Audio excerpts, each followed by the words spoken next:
Monday, and we all know what time it is. It is time to talk some more NFL football stuff going around for the offseason. We'll talk the new head coaching hires. We'll talk the Eagles having a new offensive coordinator. We're going to be talking about the Rams, more about their current situation with Matthew Stafford, and that is all we have on tonight's lineup for you guys. So do us a favor, kick back, relax, because episode number 32 of 609 Sports Talk starts right now.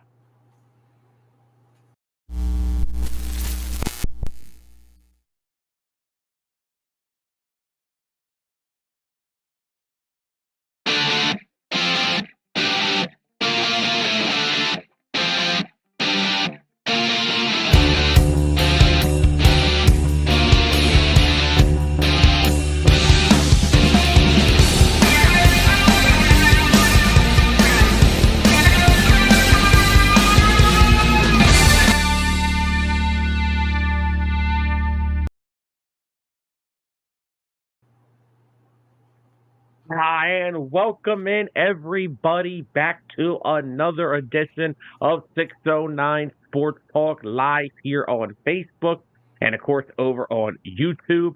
And finally this week, yes, apologies, finally this week, this episode will be the first episode of 609 Sports Talk airing over on Spotify. You can catch us over there, catch us on the YouTube, catch us on Facebook, live every Monday, 5:30 p.m. Eastern Time. So, of course, you all know this is the show where we unite fans and ignite a whole ton of debate. And as always, we are your hosts, Sam Nelson, Tyler Adams. Mr. Adams, how are we on this beautiful February day? We're doing great. Still another week without football. So sad. Can't wait for the USFL to start off. Are you really that down and in need of football that you're thinking of the USFL? No, I'll watch the NBA before I watch that. I'd rather watch the NHL. At least I got baseball season around the corner. Yeah, at least you got baseball and hockey. Don't you? Ain't no soccer going on for you? Anything going on? And not the stuff I follow. Not the stuff you follow. You don't follow the Premier League? No. My coworker watches it on his phone on Sunday morning. Wow. Oh, yeah. He's got that stuff on it whenever it starts at 8, 10 a.m. I don't know. But he's got it on. And then I get caught watching it. Oh, God. But look, NFL offseason is kicked in a high gear. Still tons to talk about. We'll get into some head coaching stuff later. You know, new head coaches have been named. They're all there. Staffs are all put together, essentially. Except for a few minor pieces. We'll get into that. We'll talk about the Eagles promoting Kevin Patullo to offensive coordinator. Of course, you know, the Eagles have the entire cast of Goodfellas on their coaching staff or on the sidelines now. So we'll get to that. But first topic of the night, LA Rams. Now, story came out just the other day. The Rams have officially given Matthew Stafford's agent permission to speak to other teams regarding what is his value around the league. Now, Matthew Stafford has not ultimately asked to be traded. All they have given them permission is to look around the league, see what he's worth. What would he be worth in a trade? What would he be worth to a new team in terms of a contract? Because apparently he would like a little bit of a pay raise. Matthew Stafford's only due to make $27 million this upcoming year, which with this way these quarterback contracts have been over the past couple of years, that's not even top 10 in the league anymore.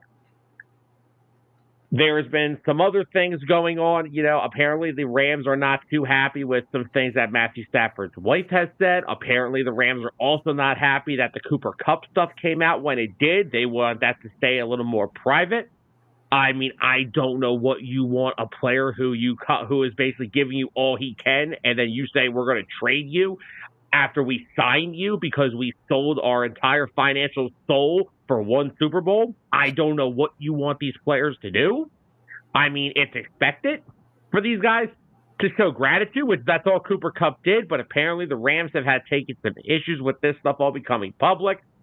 And Matthew Stafford, of course, like I said, he's clearly going to be looking for one more pay raise. He is, 36 going on 37.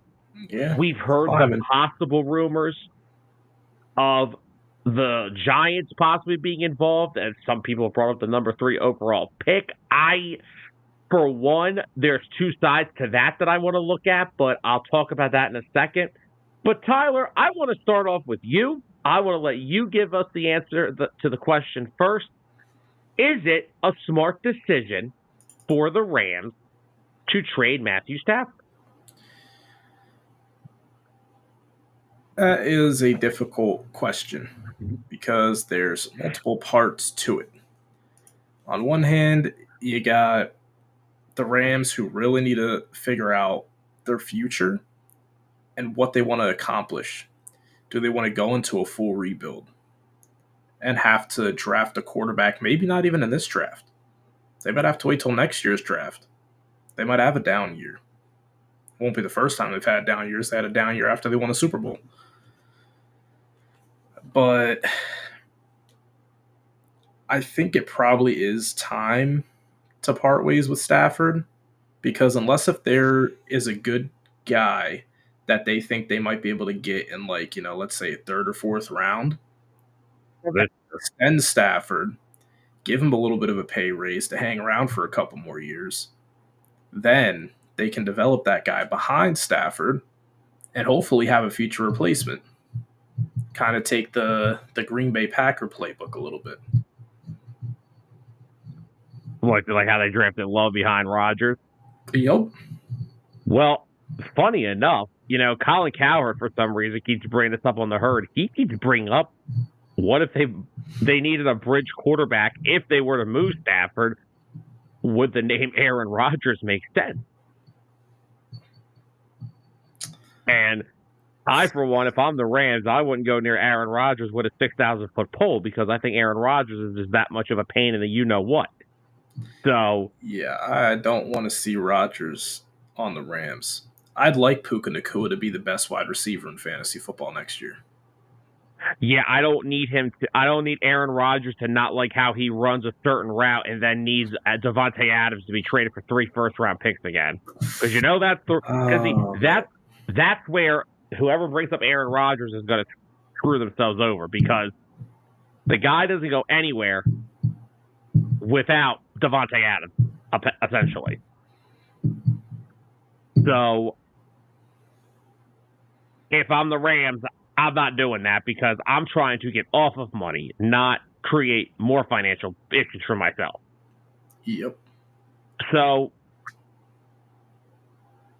in terms of where I'm looking at this is a very tough decision for the Rams, because, I know the Rams are kind of trying to say, they want to reset it a little bit. But you were a play away from playing. They could have been one play away from playing in the NFC title game last year. They were the team that took Philly to their limit. I mean, the Eagles only won that game by 6. Their defensive front is already... See, the one good thing about the Rams, their defensive front is already young and cheap. They've already got that going for them, so... For now. We got some comments. Zolt was in here at the beginning of the show. What's up, Zolt? He was. He asked, are the Eagles players A, still drunk, or B, still hungover? Why not both? Well, they were so hungover that Nolan Smith forgot he tore his triceps in the first half of the Super Bowl. Oh, nice. What a freaking warrior that kid is.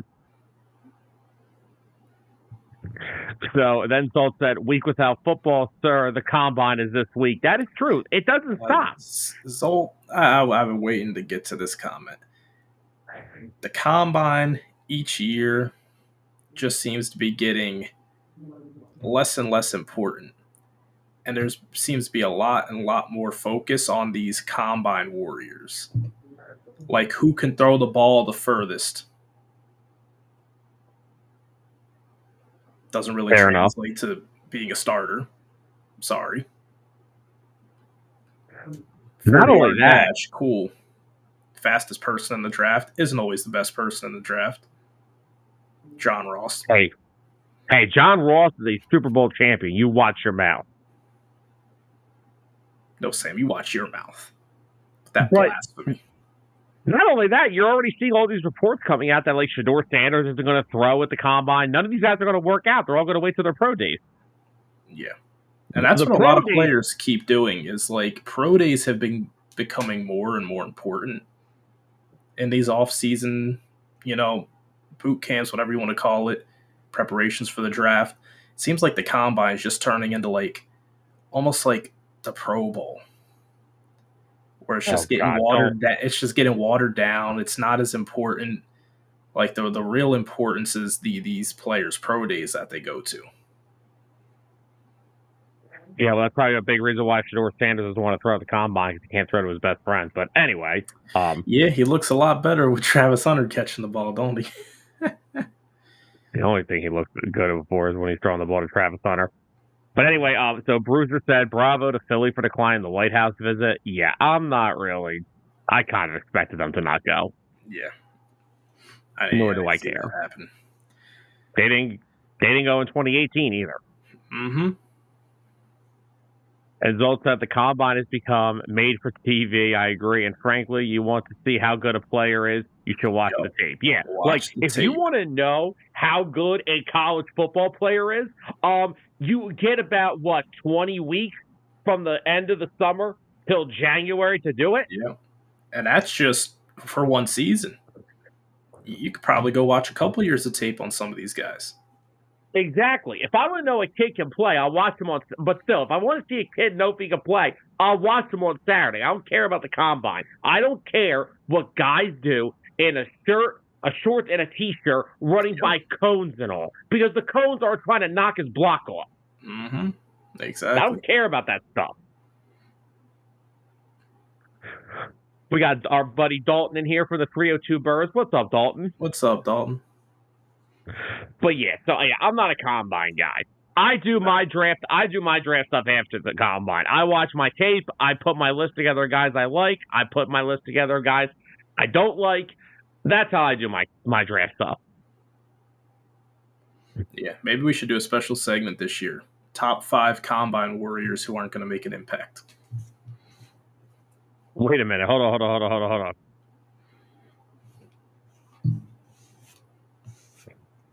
Wait a minute. Hold on. Just got something new from this.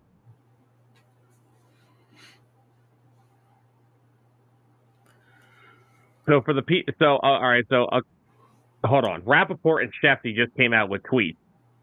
So Schefter tweeted, to those wondering, Eagles sources say the team is planning on visiting the White House this offseason and looks forward to receiving its invitation. So have they not been invited yet? I have no idea. So, I guess there's still a chance they are going to go? I don't know. Don't know, and I don't care. And I'm not saying that because I don't care about my team. I don't care about it for the other aspects of life, which I don't talk about either. We won the Super Bowl. I don't care. Yeah, I won the Super Bowl. I don't care about exactly. And here's the thing, right? Let's go to the combine, right? Perfect example, since we're talking Eagles, and since Dalton's in the chat with us here, perfect idea here. So you're telling me the combine is what told people that Cooper DeJean had to wait till the 40th pick to get drafted, when all I had to do was watch the kid play on Saturdays? Yep. That Cooper DeJean again. We're gonna beat this point like a dead horse. I had Cooper DeJean going to the Eagles at 22 because Quinyon Mitchell was going by 15 in every mock draft we did. He was going by 15, but I guess the combine told us differently. Just the teams deciding to take every single offensive player decided differently. I agree with Zolt here. It sounds like ownership got a phone call. Yeah, the NFL probably called the Eagles and said, "Yeah, you guys are making us look bad." Okay, we don't care. No one likes us, and we don't care. Mm-hmm. Can't force people to go. Have fun having 10 players show up. No, I think they'll go. I think the majority of the team will go, even though a majority of the team doesn't want to go. But Again, I don't care. I don't care about the White House visit. Okay, I think I don't. I get it. It's cool. Whatever. There's other opinions and things about what's going on in this country that we're going to keep to ourselves. I keep all my political views to myself, and I don't care to talk about them. I don't even like to talk about the political views in sports. Results that honestly, the most telling part of the combine is what we don't see. The interviews, thing that would make the Giants 2024 offseason look sane. Oh my gosh.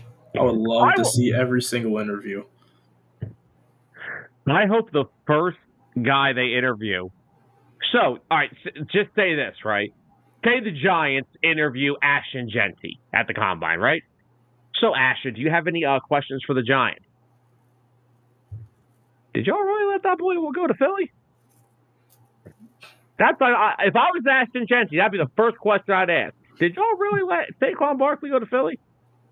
That'd be the first question I'd ask them. I don't know if that's going to be the first one. I think the first question is going to be, are you guys going to have an O-line? No. That answer's quick. No. There ain't no offensive line over in New York. But speaking of New York, while we're on the topic of the Giants and the combine, are the Giants still going to be picking 3? Where are we at with this whole Matthew Stafford and this Giants thing? I don't imagine seeing the Giants trading the 3rd overall pick for Matthew Stafford. Okay. That just doesn't make sense. They could probably use a lot lower of if they wanted to really trade for him. They could go, let's say they draft Shedeur Sanders, right? Oh, we've heard Shedeur Sanders' name and the Giants linked for months. So what if they draft him, then they trade for Stafford? I'm sure Deion Sanders wouldn't be very happy about that. I don't care. Deion can stay in college until... Exactly. He's the one who chose to stay in college. But I don't know. It's looking like the Browns could possibly draft Shedeur Sanders as well. Okay. So I understand what you're saying, but here's how you have to look at this, okay? Brian Daboll and Joe Schoen have been under complete fire since the beginning of last season. This is why I don't want my team ever being on Hard Knocks. Now, granted, the Eagles are a way more well-run organization than the Giants. It's a joke at this point. Yeah. But Joe Schoen is under fire.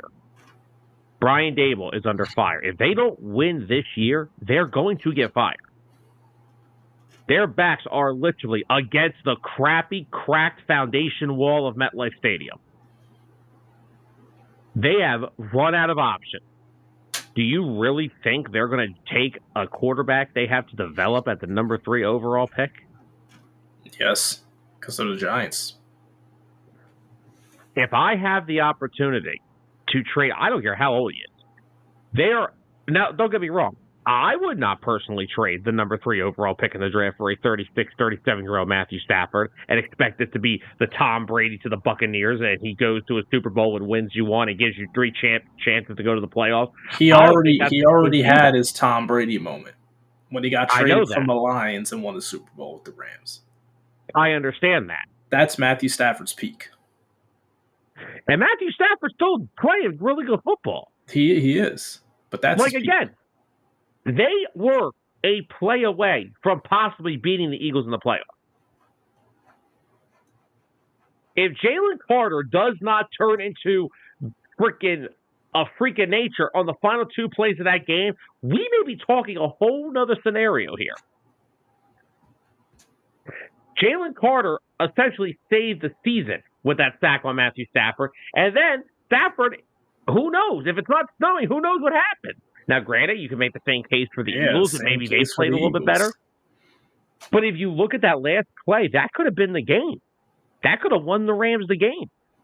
The Rams played the Eagles the toughest in the entire postseason. The Packers' offense was terrible. The Commanders' defense was awful. And the Chiefs never left Arrowhead Stadium to come to the Super Bowl. So I mean, like I know that what the Rams are trying to do. They're trying to reset again. They're trying to get less cost efficient. They're trying to get money out of there. Cup's going to be gone after now. Stafford, we're still waiting to see. I mean, they've already got a young defensive line, and that is a big way on how you win. You just go watch the Eagles. You got a young, together under rookie contracts defensive line. They got Fisk, Turner, Young. Verse is just going to be a problem for years. Like, they got the pieces. So Now, Sam, offensive. Go ahead. no matter how hard you try to spin it, the Giants are not trading the 3rd overall pick for Matt Stafford. There's no justification because Yes, I get it. No, you say head coach and GM are on the hot seat. They still have an owner they have to report to. Yes, and that owner has said he wants to start seeing winning results. He wants to see winning results, but I don't think he's ignorant enough to trade for a 36-year-old quarterback after being in the top 3 to pick. Trading for a 36-year-old quarterback for the hope of maybe having a couple winning seasons. They're not winning a Super Bowl with Matt Stafford there. The team's just not fully built for it. So if the owner's smart, if Mara's smart, he's like, sorry guys, I'm not helping you win right now. I'm not helping you get a little winning season and maybe a wild card appearance and trading away a potential future and putting my team in a worse position. Keep 3rd overall pick. Whoever they take, develop them. Because imagine how this looks then, right? They trade that 3rd overall pick to the Rams. Rams draft the quarterback. Maybe Shadur, maybe they see something better in somebody else. They end up developing him in the next couple years into a star, able to lead the team to actual winning seasons and playoff appearances. Then the Giants just make themselves look like an even bigger laughingstock than they already are, which is hard to do because they're already there. Okay, but here's the thing. All right, let's just say I've heard the Giants linked to both these guys, Cam Moore, Shador, whoever's there, they're going to take if they stay at 3.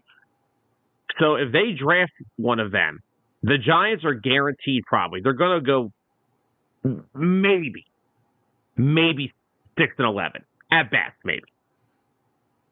Yeah. They're going to fire Joe Shane and Brian Daboll then. So what? I don't think that's out of the question. So then why should Joe Shade and Brian Daboll give 2 shits about Mara's 3rd overall pick if they're trying to keep their job? Because they're not going to be here. If they still have to answer to him, then they got to answer to him. Mara wants to win. He doesn't care about drafting another rookie quarterback. They are looking at a division right now. They have got to go through Jalen Hurts, Shaden Daniels, joke about him all you want, Dak Prescott. And what's the one thing that all those 3 quarterbacks have in common? They were drafted and brought up in their organization. Fair point. But some of these teams ain't built like that. Because you know what? Regardless of what you said, look, the Eagles, they hit on Jalen Hurts. The Cowboys make the jokes about him. Dak Prescott's had a pretty damn good career in Dallas. He still wins them games. Yeah, he keeps them relevant until, big moment time. And Jaden Daniels is going to be an absolute superstar. He already is that. I think he's going to be a superstar, and I'm glad we won. I'm glad we won the Super Bowl this year. I think we're going to win again. I'm not saying next year. I think the Eagles have a good window to win a couple more because that guy's going to be a freaking problem. So, back to what you were saying. 6-11 is what they would be looking at if they were to draft a rookie. Hypothetical. If that. What I'm predicting, if they made the trade for Stafford, I predict 7 or 8 wins. Because I'm still looking at a Giants team that has to play the Eagles twice. They have to play Washington twice. That's probably They're probably not going to sweep Dallas. They never do. So just imagine if if they got swept by all the teams just in their division. They're already at 6 losses. I'm pretty sure the Giants' schedule next year, they had some pretty tough opponents on it too. Yeah, I haven't looked at the Giants' schedule for next year, but yeah, they're gonna. But again, I'm just going to the point where they have just continued to bring it up, and like, do you want to hear real quick who they have to play? Go ahead. They have to play Green Bay. That's a loss. A San Fran team that's going to be hopefully looking for some revenge next year. That's all right. 0-2. 0-3. The Chiefs. 0-4. Chargers. Oh, they might have a chance. I don't know. I would say 1-4 because the Chargers just have it. They may still have a Chargers game in them. Broncos. 1-5. Bo Nix is that guy. And the Lions. These are just like the good teams that I'm seeing. The other ones are question marks, like the Bears, Patriots, Saints, Raiders. Well, see, most of those teams will probably beat them because as of right now, all those teams have something that the Giants don't, and that's a quarterback. Yeah, but no, I'm even saying, think about it with Matthew Stafford. What do you think their odds are against those teams? Well, I understand what you're saying, but do you honestly think they're just going to trade for Matthew Stafford and run the same crap that they did last year? They're going to try to add things around that. It's going to be difficult because if they're trading for him, they're probably going to offer him a new contract. So it's going to set them back money. That'll be the most Giants thing ever. Yeah, but how much? Yeah, but the Giants aren't strapped badly financially. They're not like, who are they paying? Are they not? I'm sure they probably lost a lot of money with Daniel Jones.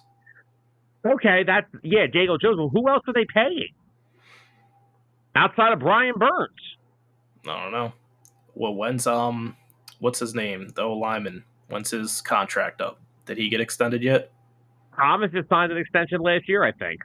Okay, so he's locked up. So you've only got you got to think about some of the other guys on the defensive side. Like when's Thibodeau due for a extension?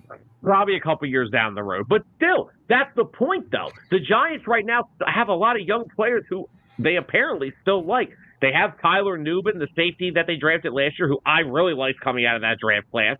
They have Thibodeau. They've got Tracy at running back, who's on a rookie deal. They have Malik Neighbors. If they got Stafford, there's reports that it would come along with Cooper Kupp. So, I mean, you're telling me Cooper Kupp wouldn't help you?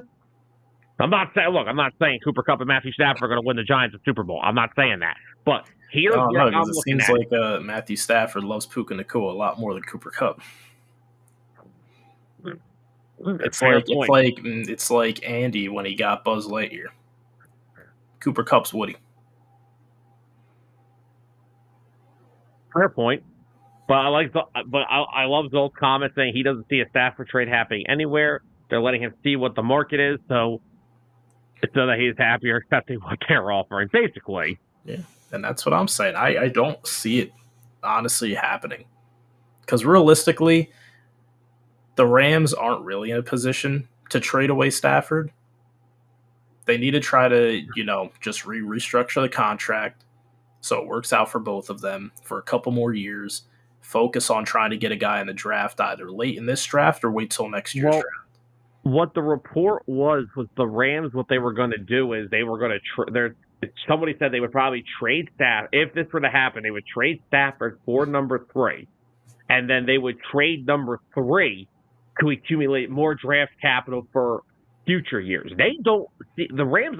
From what I've heard, don't like these quarterbacks. They shouldn't.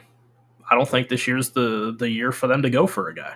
So that's what I'm saying. That's what I've heard. They have potentially thought of, if this were to happen, they could see them trading Stafford for 3 and then taking 3 and trading that to go back and get more capital later down the road. That's what they've been saying. That doesn't mean they're going to take one at 3 now.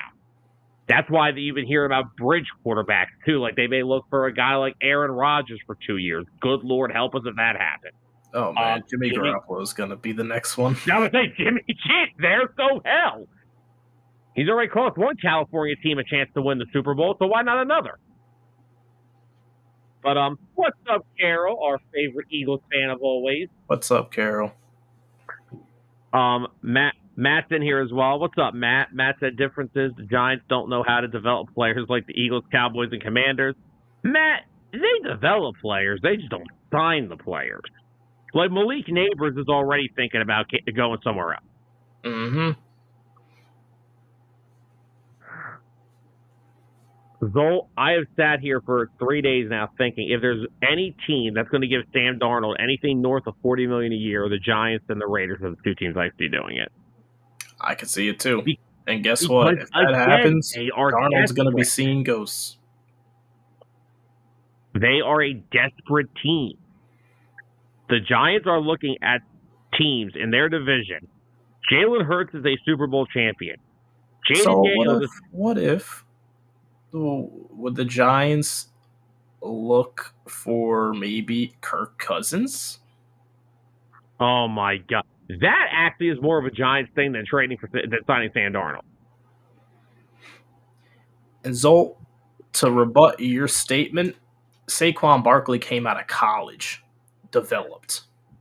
Yeah, and then he declined when he went to the Giants, and then he went to a real NFL team, and you see what happened there. Yeah. But the Giants are just in such a bad position because they have to watch the three teams in their division with long-term answers at quarterback. Now, and Dak's going to be a long-term answer in Dallas because ain't no one trading for that stupid contract of his now that Jerry gave it to him. But at worst, right? Now, I don't know if this is actually true at this point because the Cowboys don't feel like they want to pay anybody. The Cowboys only have 3 legit NFL players to me that I respect on Sunday. Micah Parsons, Dak Prescott, CeeDee Lamb. For years, at least, you knew the Cowboys were capable of winning. What's that? I wouldn't even throw Dak in there. Dak's like a wild card. I don't respect him week to week. He's just like 1 week he's going to show up, the next one he's not. Well, one team starting quarterback in our division is Tommy DeVito. So listen, I'm trying to be respectful here, okay? And I hate the Cowboys, but here's the thing. I know, Tommy Cutlets. But anyway, I don't even hate the Cowboys anymore. I feel sorry for them because we're going to talk about the Cowboys a lot in this show, which burns my freaking behind. But and now we don't know what they are with their new coach, but we'll talk about that in a little bit. But at least with Dak, you know what you're getting. That's what I mean. I know what Dak's going to give me on a weekly basis. I know what Micah Parsons can do. I know what CeeDee Lamb can do. Who's the 4th best player on that Cowboys roster right now? Couldn't tell you. Is Diggs healthy? Brandon Cooks? I don't even know. Brandon Cooks, okay. Sam, are you all right there? You got a fever or something? How you feel? That's my point. That is why this is the Cowboys. This is how bad they are. The Cowboys and the Giants are going to have to watch the next decade of Eagles-Commanders dominance. Yeah, literally. It's going to be one of those two teams for the next decade. Because Jane Daniels is just getting started, and Jalen Hurts just won a Super Bowl, and he's only 26. Yep. So, I, for one, don't see either of those teams being dethroned anytime soon. Me neither. But I, for one, if I'm the Rams, I'm not. This is the thing. People keep thinking I want Stafford to go to the Giants. I'm not even saying that. I'm saying, why would the Rams, I understand they're trying to reset. Why would you want to completely rip something down like that when you were possibly a play away from playing in the NFC Championship game last year? But they're looking back at the rest of their season, and they know they're missing a piece. Because you would think with, Kyron Williams in the backfield, the threat of Cooper Kupp and Puka Nacua, Matthew Stafford at the helm, that pass rush that they got, the young players. Now they need a revamp on defense, but now they're looking at moving on from Cooper Kupp, possibly considering letting go of Stafford. I think the Rams are trying to look more long-term than, let's try to win another one quick, because I don't think they're going to win another one quick. Oh, no, I don't think the Rams are a Super Bowl contender right now. But they have a lot of weak points to their team. Their defensive front, honestly, outside of Philly, there's not many better in terms of depth. Like, they got 4 or 5 guys that get after you. But outside of that, like, their linebackers aren't great. Their secondary is, outside of outside of Cameron Kitchens last year, was not good at all. Yep. They need to shore that secondary up and fast. But, and then offensively, I don't want to disrespect how great Cooper Kupp has been for the Rams, but I think not having another outside wide receiver has hurt them. I am not saying Cooper Kupp has hurt them. He's not an outside receiver. He's always been a slot guy. He's always been that way. And this is why teams look for wide receivers who are more versatile. Like, I'm sorry, this is why the Eagles are who they are. They're wide. You can line up AJ and Devontae Smith wherever the hell you want, and you're going to get burned. Like, I'm sorry. Do you want to know something? Let's go back to Super Bowl 59. Do you want to know why Jahan Dotson had 2 big plays in that Super Bowl? It's because Kellen Moore and Nick Sirianni and Kevin Patullo finally figured something out that I was telling you this since like week 8. Jahan Dotson is not a slot wide receiver. Nope. So what did they do? They moved Devontae Smith in the slot at plays. They moved A.J. Brown in the slot. And then Dotson had chances to go outside against, now granted, lesser corners with the Chiefs. I don't think we would disagree that the Chiefs' corners are not as good as they were when they had Ward and Snead. I don't know what... They're about as good as a piece of burnt toast. I don't know what NFL teams do when you get rid of good players. I don't know why people think getting rid of good players is a good idea. A la the Bengals with whoever they get rid of in the next couple of years. The Chiefs letting Snead go. I don't know why people think getting rid of good football players is a good idea.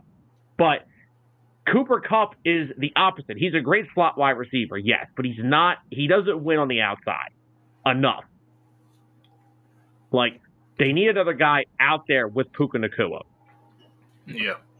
I like Kyren Williams. I don't love him. He's a good running back, but solid, because they're always going to be a pass first offense. So like they don't need him to be a juggernaut for them. No, but what you need to have in that case is a running back that hangs on to the football. All secure. And he does have an issue with fumbles sometimes. Real quickly, Matt said apparently the Falcons are keeping Cousins. It would cost too much in dead cap to get rid of him. Oh my God, the Falcons are going to be the Falcons are just as stupid as the Giants. Falcons are abysmal too. You know the best part? What do you know what the Rams cap space is looking like roughly? Let's see if I can find it. Because I'm looking at a scenario where could they potentially go out and get like a T. Higgins or Tyreek Hill? It's probably impossible because both of them are probably going to be up there in the market. I don't think none of them are going to reset the market. Tyreek Hill's just getting up there in age where he's still going to be good, but he's not going to be the same cheetah as he was 3 years ago. All right. So the Rams currently have about, if this is accurate, they currently have about $32 million in cap space. That could jump up a ton if they get rid of Kupp and Stafford. Yeah, I think Kupp. I think they'll find someone to offload him to. Stafford, I still don't see it. But if they get rid of Kupp, maybe they do have to look at like a T. Higgins. Even though I think the market's going to be pretty big for T. Higgins. It's not happening. He's getting tagged. He's not playing under that tag. He will sit out. He's going to get tagged and then trade it. I'm serious. They need to have a rule in the NFL where a player can reject the franchise tag. And I'm saying that because that's not fair to the player. Yeah. To play for 1 year with no guarantees. You get hurt. And then it's like, oh, we could trade him. What if I don't want to go there? Yeah. The franchise now, and they can still accept it. Like, okay, I really like say T's like, I want to stay in Cincy. I will sign it. Let's get a deal done. But I'm not signing it if you're going to just BS me and trade me. Yep. But real quick, Matt says, all right, so yeah, we already talked about the Cousins thing. And Matt also said the Packers are crying to the NFL to ban the tush push. Yeah. They did say the tush. The Packers put in a claim today to get it banned. I'm sorry. Oh, it was the Packers. They were the unnamed team. Oh yeah, that lasted a while, being the unnamed team. Yeah, they got named pretty quickly, huh? I'm sorry. Didn't you tush push Tucker Kraft twice in our game in the playoffs, sir? Yeah. Okay. Maybe because you tried in Atlanta last year and your quarterback didn't know who was snapping the ball to him. But we'll hold that for another day. Matt said, speaking of cap, what do we have? John Clark said they only have 3, but when I checked online, Matt, they're kind of in the middle. They have somewhere between like 18 to 20. There will be things to be done. There will be restructures. There will be extensions. Like, I think Cam Jurgens' extension will free up money. Also, I know we are not big Elliott Shore Parks guys over here. I know WIP is not a favorite of ours. However, I do take into a lot what he says about Eagles news because he's usually pretty accurate. I hate to say it. It really does sound like Darius Slay is going to be gone. Because he pointed out in his offseason preview that they have big plans for Isaiah Rodgers. So that ultimately sounds like he's going to get re-signed immediately. Yeah. And we all saw that scenario being a possibility. And I love Darius Slay. There's nothing, I would love to have him back, but you got to think down the road. These are the tough decisions you got to make. And I hate it, but you got to make these decisions.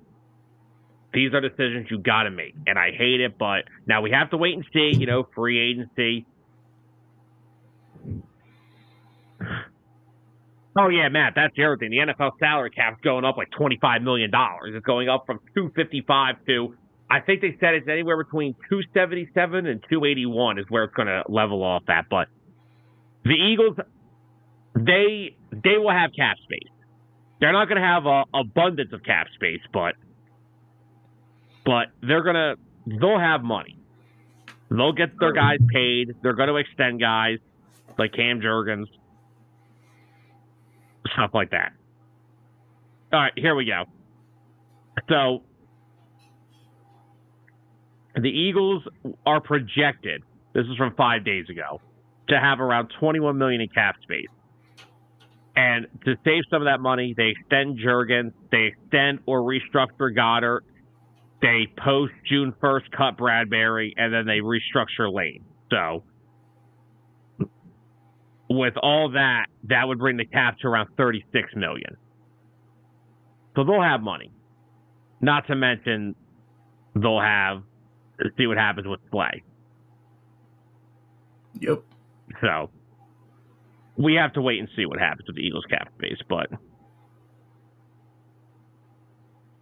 that's where the Eagles will be in terms of cap space. Howie Roseman's always going to find a way. Oh, yeah. I never doubt it.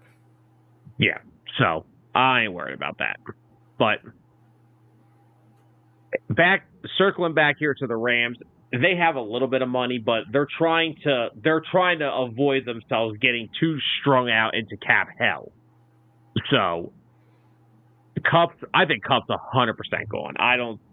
Cooper Kupp's going to be gone. And Stafford, the best case scenario is if the Rams and Stafford can come to some type of an agreement to keep him in LA for, I'd say, because a lot of people said he kind of wants the Brady thing where it's like a yearly commitment, like, all right, I'll be back, all right. Like, they kind of don't want to do long term. If I'm the Rams, I'm saying, look, we're going to need a quarterback within the next 2 years. Let's give you this. Let's give you a 2-year deal for this amount of money, this amount guaranteed, this amount for a signing bonus, whatever. You be the bridge quarterback here, even though you've been the quarterback here for 5 years already.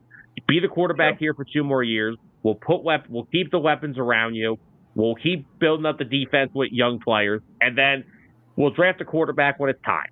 We'll get one to learn under you, and we'll call it a day. The best case scenario is for Stafford and LA to find some type of a mutual agreement, because the grass ain't greener anywhere else if you're Matthew Stafford. Because if you're Matthew Stafford, where are you going to go? Yeah. I mean, it's the team you won the Super Bowl with. You made it back to the playoffs and had a decent run this year. You're still going to be a player in the NFC freaking West. Yeah.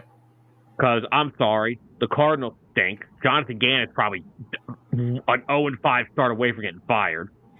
Yep.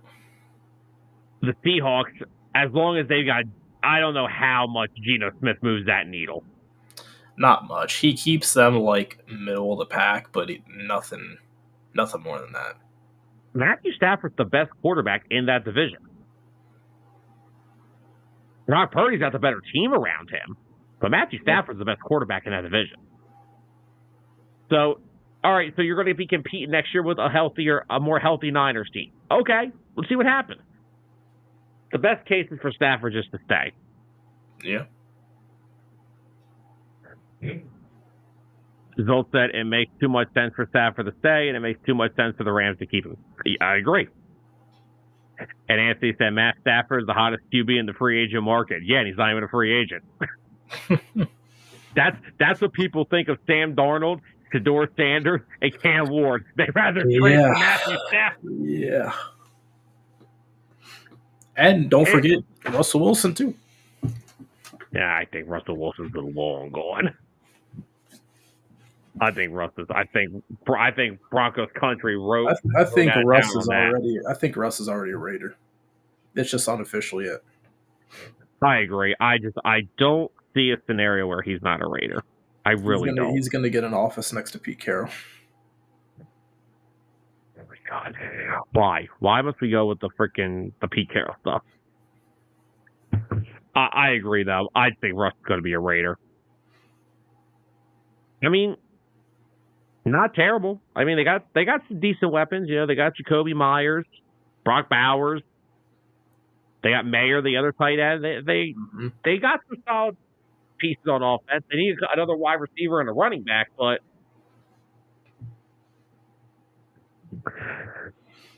dude. Oh well, Anthony.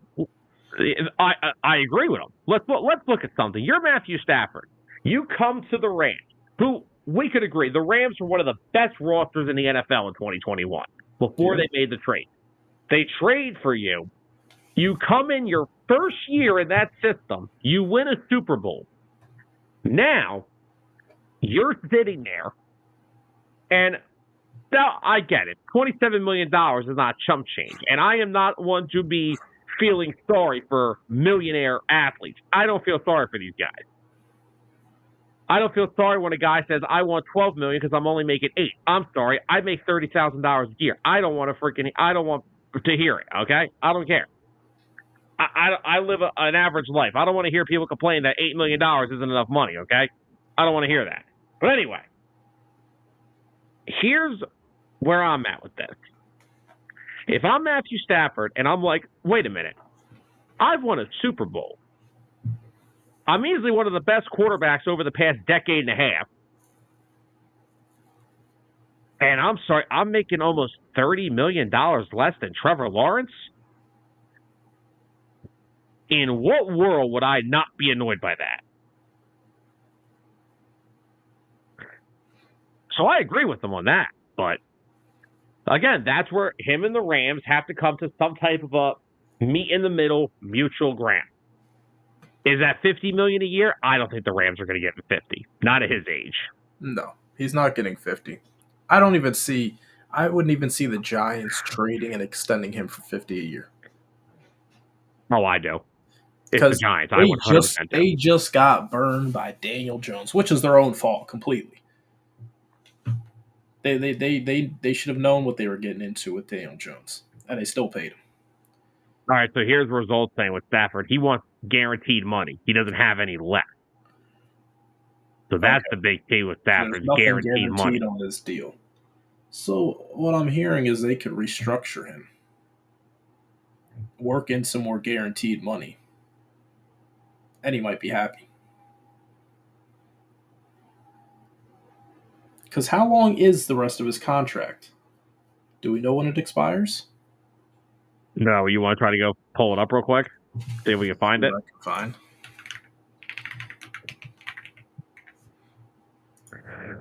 You know, I hate. There are just certain Twitter accounts on Twitter for when it comes to NFL news I just hate. But I, for one, I think Stafford, if it's guaranteed money he's after, I get it. So his 2025 cap hits 50 million. And then it's the 2025 cash, I don't know what that means. It's 27 million. That's essentially what he'll make next year. Okay. Cap hits are completely different than what you'll make.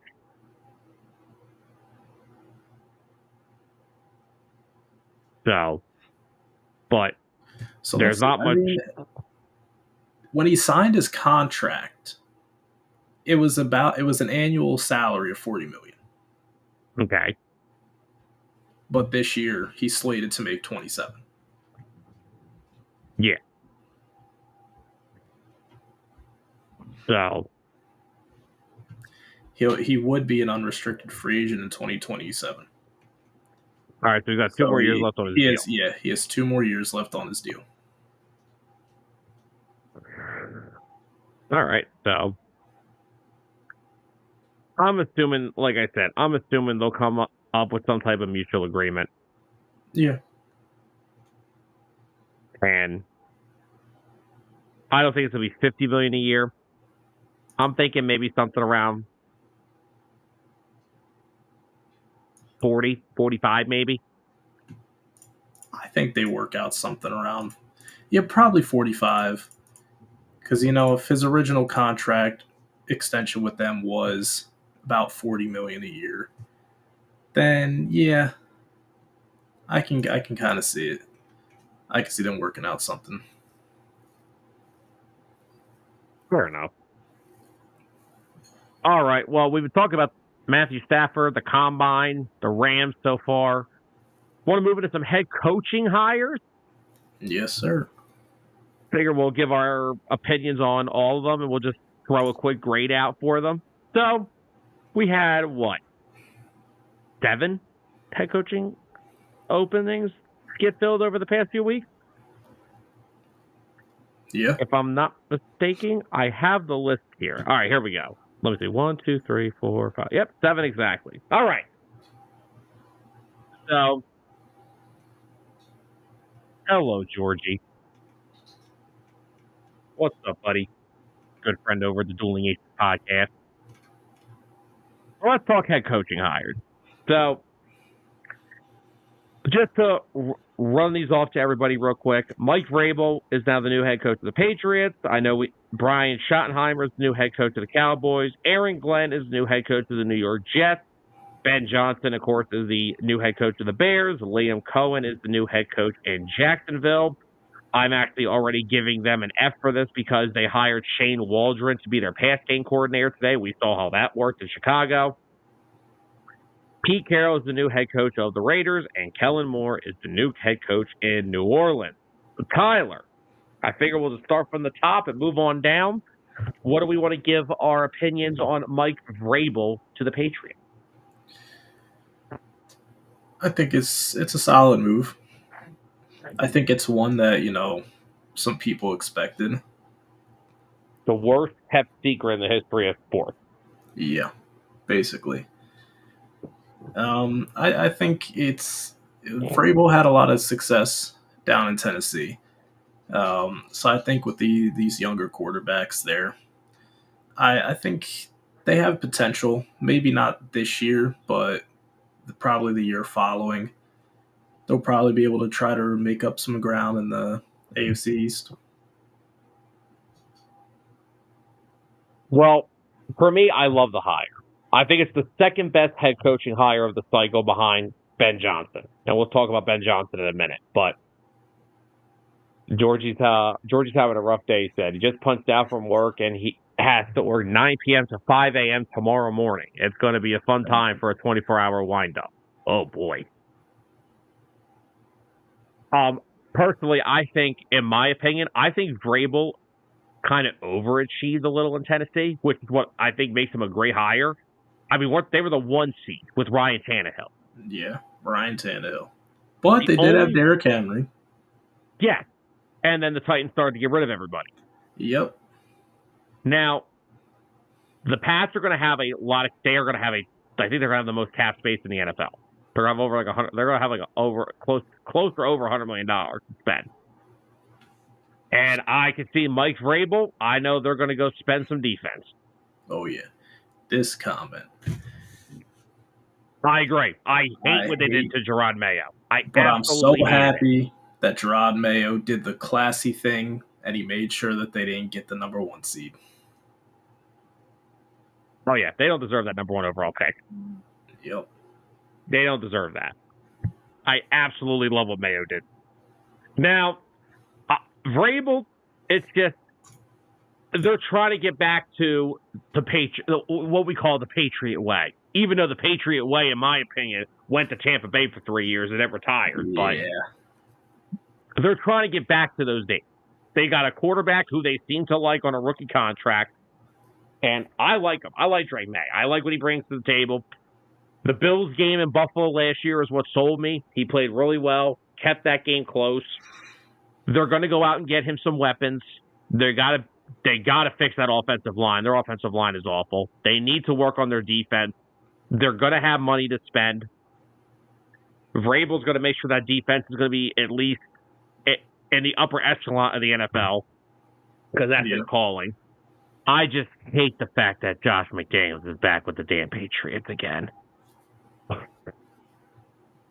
Like, I absolutely despise the fact that Josh McDaniels continues just to get the same job in New England every 3 years.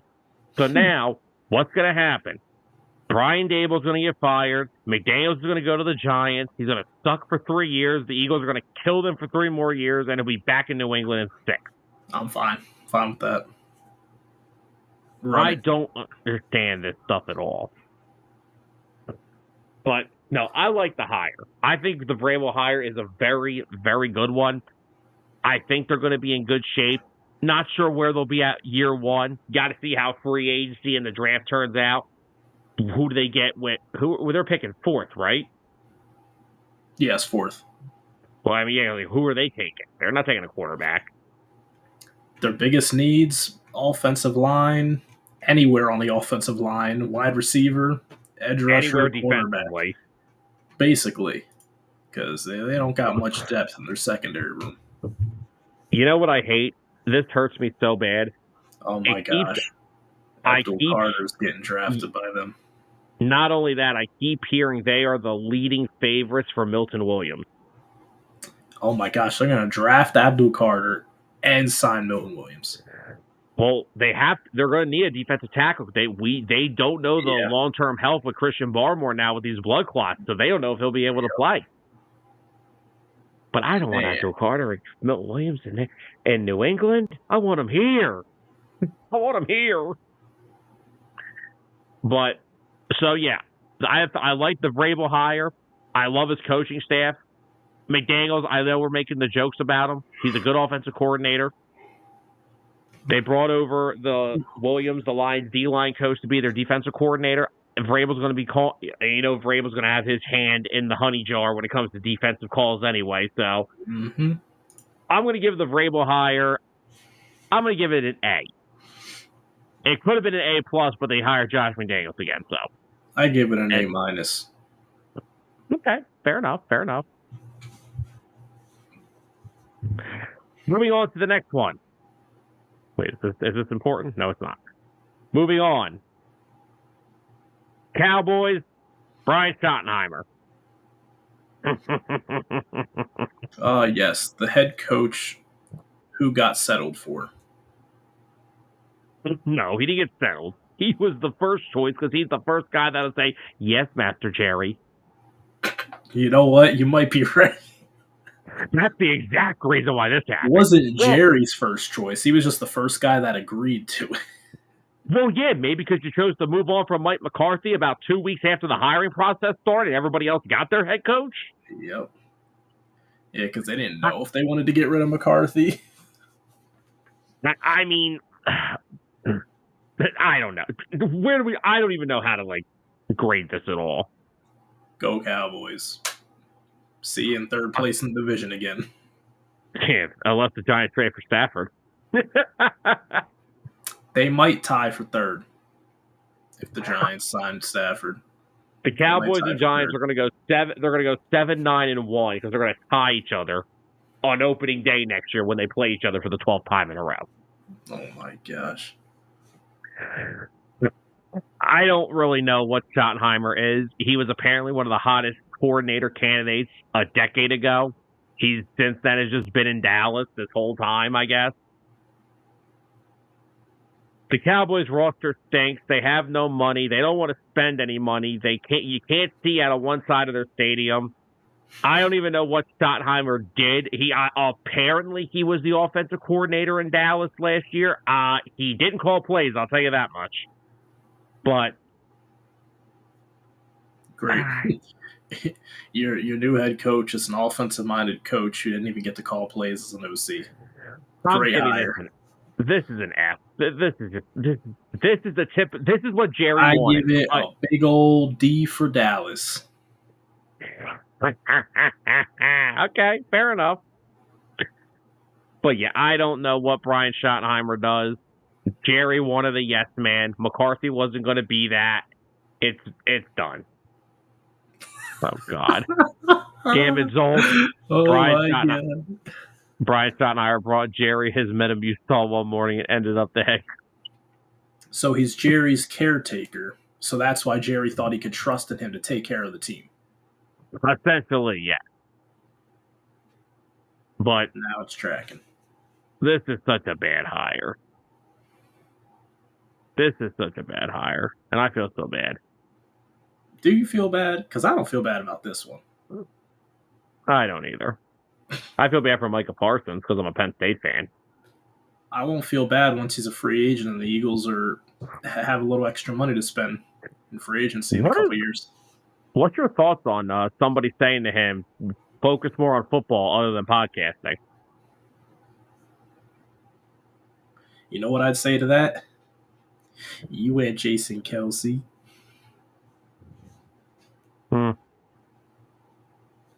Fair enough. All right. Next up, we have Aaron Glenn, the former Lions defensive coordinator. Zolt, I would probably turn the show off for these next two because we're not gonna have fun with this. Aaron Glenn to the Jets, Tyler. What are our thoughts? Maybe it'll bring some swagger back to their defense. Offensively, they're probably still going to be in shambles, so I really don't know what to say about that. Well, they need a quarterback. So they need a lot more than just a quarterback now. Well, you need a quarterback to start. You have wide receiver. You have Garrett Wilson. Last time I checked, Garrett Wilson looked a little lost. Now I get it. I mean, well, yeah, I would too with Nathaniel Hackett running my offense. Yeah, and there's still a chance that Devontae stays with the Jets. That's not written in stone that he's out of there yet. There's still a possibility he stays. True. The Jets are a team I could also see if they would try to pull a quarterback move. Would they go for Stafford?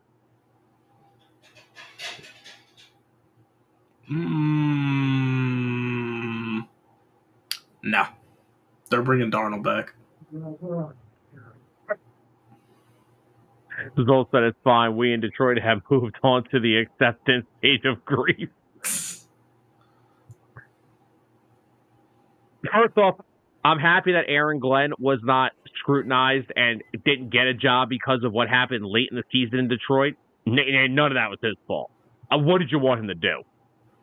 Yeah. The guy was like, you remember in 2019 when the Eagles had Alshon Jeffrey and Deshaun Jackson and Nelson Aguilar? We thought they were actually going to be a good team. And then we ended the year with Deontay Burnett and Greg Ward and Joshua Perkins. That's what the Lions defense was going through last year. Because everybody got hurt. The hope is, if you're the Jets, is that Aaron Glenn can bring some of that Dan Campbell-ish type culture to New York. Because they've got talent. Like, The Jets have talent on both sides of the ball. They have Breece Hall. They have Garrett Wilson. They have Alan Lazard, even though people like to make jokes about Alan Lazard. He's still a capable wide receiver. Not Their without Aaron offensive line... Rodgers. Would you stop? And look at defensively. They have Sauce Gardner. They have Quentin Williams. They've got guys on that side of the ball. Now, do they re-sign DJ Reed in free agency? Because, he's a pretty big, important part of that defense on the other side of Sauce. But I'm happy for Aaron Glenn. I'm glad he got a head coaching job. I don't see this as a change in philosophy with the Jets, unfortunately. Unfortunately, I like Aaron Glenn as a coach, as a person. I think this is the worst job to take because you have an owner who listens to teenagers. I'm going to give the Aaron Glenn hire. I'm going to give it a C-. He has talent, but the Jets are a joke. Yeah. For me, I give it a B-. Hopefully, Aaron Glenn can inspire some of that hope back into the defense because credit to Sala, the one thing he did well was he had the defense playing well. They couldn't score worth a damn. But, man, that defense at least kept the score low. Most of the time. Yeah. So, as long as they can do that, hopefully figure something out offensively, how to move the football. They need to get somebody in there with a brain. And we'll see. See how it goes from there. Yeah. I don't know where Aaron Glenn is going to succeed in New York because I don't trust the Jets. I don't trust them as their organization, and I don't trust them. Yeah. I definitely don't trust their ownership. Because Woody Johnson's Woody Johnson. Who is the Jets' current offensive coordinator? I know Steve Wilks is going to be their... I know Steve Wilks is their new defensive coordinator. Who is the Jets' offensive coordinator? No idea. I am about to look at that real quick. That would be... Jets' current offensive coordinator is, Tanner Egstrom, who was hired from he went over there from the Lions. Shocking. Interesting. Anthony said he hopes Washington goes after Reed. I could see DJ Reed going to Washington. I don't like it. Moving on next, we have Ben Johnson in Chicago. Tyler, I'll let you start this one off. In terms of hope for Caleb Williams succeeding, I give it an A. But at the end of the day, it's still the Chicago Bears. And I don't trust the Bears organization. Just like I don't trust the Browns organization, the Giants organization, the Jaguars organization, the Raiders organization. Results said, hey, either Glenn becomes the guy who fixed the Jets or he gets fired by a teenager and collects his money. Oh, my God. Yeah. One of the two is going to happen, but he'll get paid regardless. Yeah, it's an accurate statement. Yep. But in terms of the head coaching hire, it does get an A. It was the best guy that they could bring in to try to fix that team. Offensively, hopefully they'll actually be able to move the football this year. Hopefully Caleb Williams has a better year. Actually shows why, he was taken so highly in the draft. They got some work to do defensively as well. So I disagree with that. I think the Bears' defense actually was solid last year. It does need some pieces, but there's a difference between solid and good. Yeah, but Eberflus at least had that defense playing respectable football. And now they've hired Dennis Allen to coach it, which that's a home run hire for Ben Johnson. And I'm giving the Ben Johnson hire an A+, because strictly, I made a video about it, I think, was it a week before the hire? They had two options when it comes to a head coach. You had either Cliff Kingsbury or Ben Johnson. Well, Cliff Kingsbury shortly came out and said, I'm not leaving Washington. So it became Ben Johnson or bust for the Chicago Bears. Ben Johnson, if there's anybody that is going to translate some of the biggest issues with the Chicago Bears, it's Ben Johnson. So let's look at this, right? Dennis Allen's going to coach the defense. That defense has talent. They've got solid players in their secondary. They got a couple of nice players on their defensive line. They need more. They have middle linebackers. They've got Tremaine Edmonds and TJ Edwards. They got players on defense, and Dennis Allen will get the best out of them. I don't doubt that one bit. But let's look at the Chicago Bears. What does Ben Johnson need to fix? Well, it's some of the things that Ben Johnson and Dan Campbell worked together to fix to Detroit. Real quickly, Zolt says Johnson is the right coach on the wrong team. His offense requires a strong O-line play, which Chicago does not have. Yes, Zolt, but that's the thing. Look where Ben Johnson came from. What do the Bears struggle with? You said the offensive line. Ben Johnson and Dan Campbell helped fix that in Detroit. What else do the Bears struggle with because of their O-line? They don't run the football very effectively. Ben Johnson, if they get that offensive line right, they can hopefully help fix that. So that's what they got to spend then. Yes. Oh, my God. I would overspend for every offensive lineman I could think of. They're only just going to be battling, I don't know, Bengals. I can imagine the Chiefs. The Bengals, Tyler, the Bengals got to pay 2 wide receivers. They're not paying an offensive lineman. They can't. If they're smart, they don't pay not. 2 wide receivers. They're not smart, so don't. You focus on paying Burrow's best friend. Keep the chemistry there. Figure out another guy to put behind him.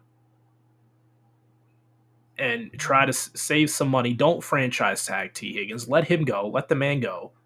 Save yourselves that money for the franchise tag. Exactly. And that'll open up an offensive lineman for you. Or to fix your damn defense. Or, honestly, here's where you got to come. Well, no. Okay, look. You're going to pay Jamar Chase. So now you got to ask yourself something. Who do you want to pay more? T. Higgins or Trey Hendrickson? I'm paying Trey Hendrickson.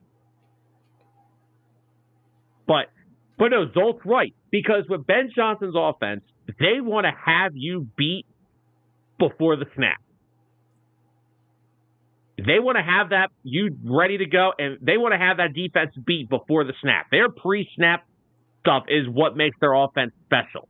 And Caleb Williams last year was running for his dear God life because he literally got sacked about 165 times last year. Yeah.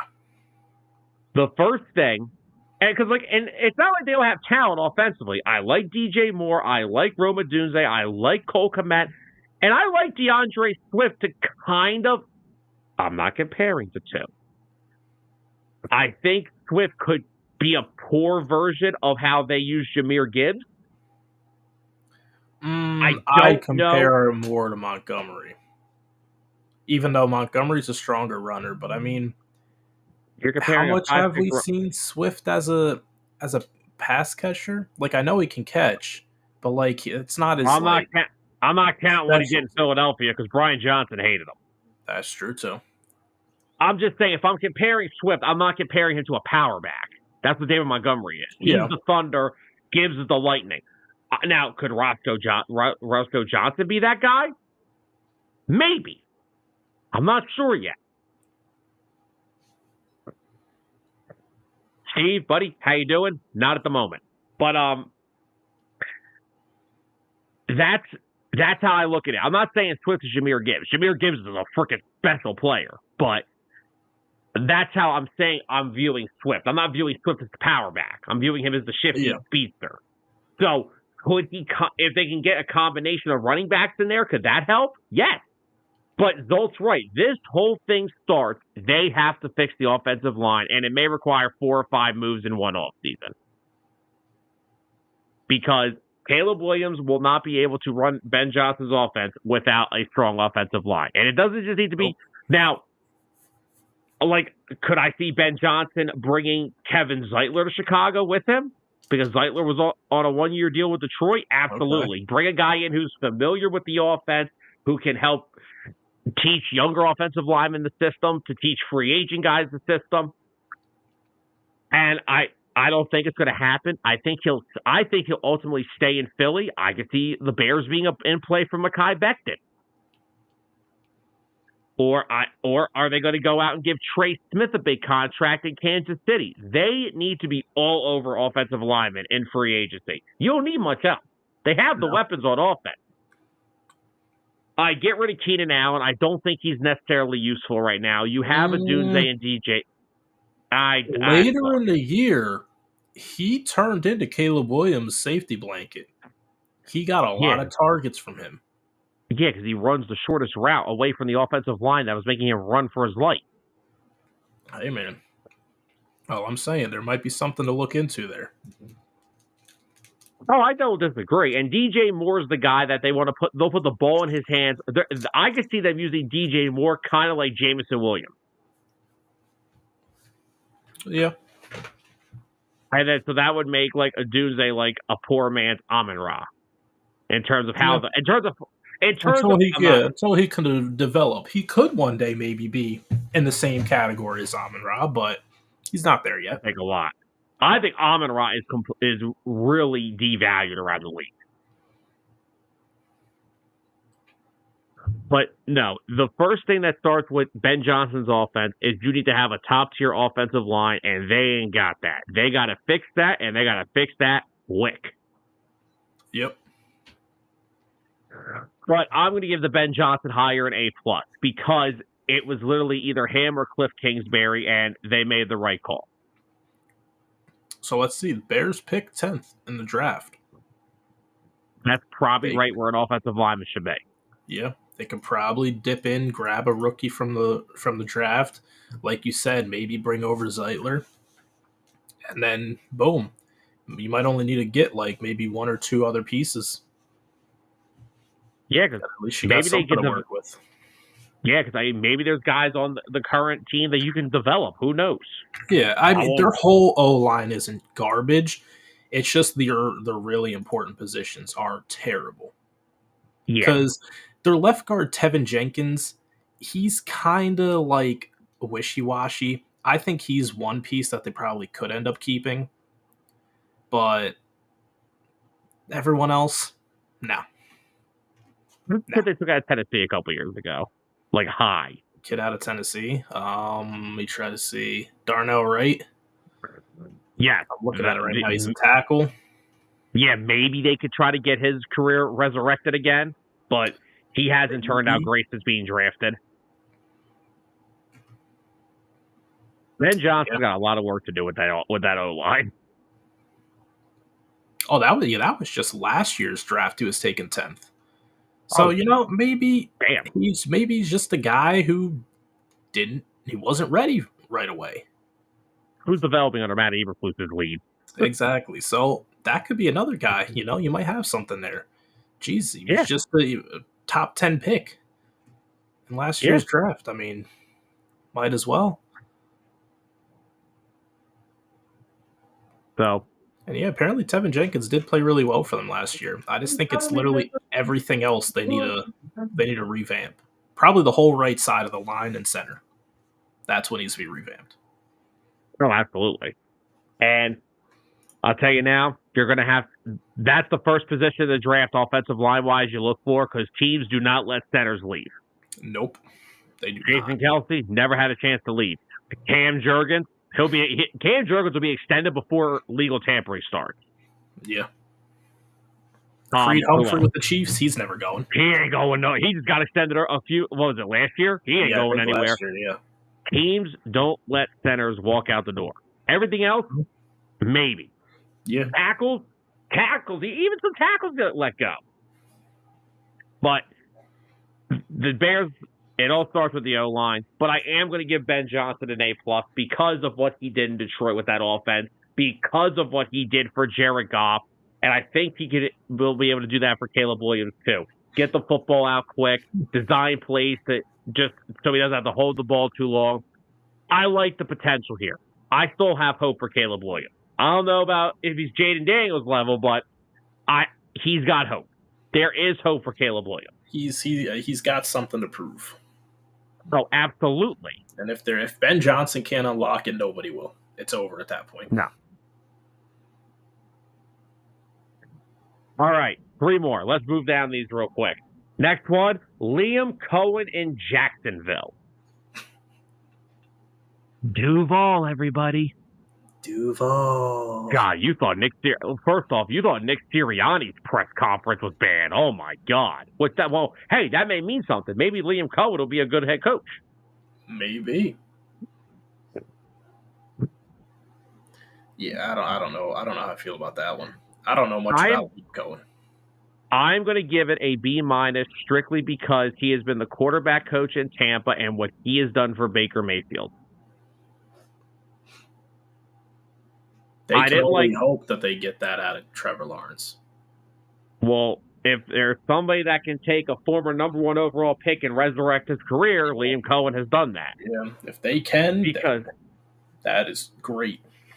Because, dude, we're going to go through this once again. Jacksonville does not have – they have talent.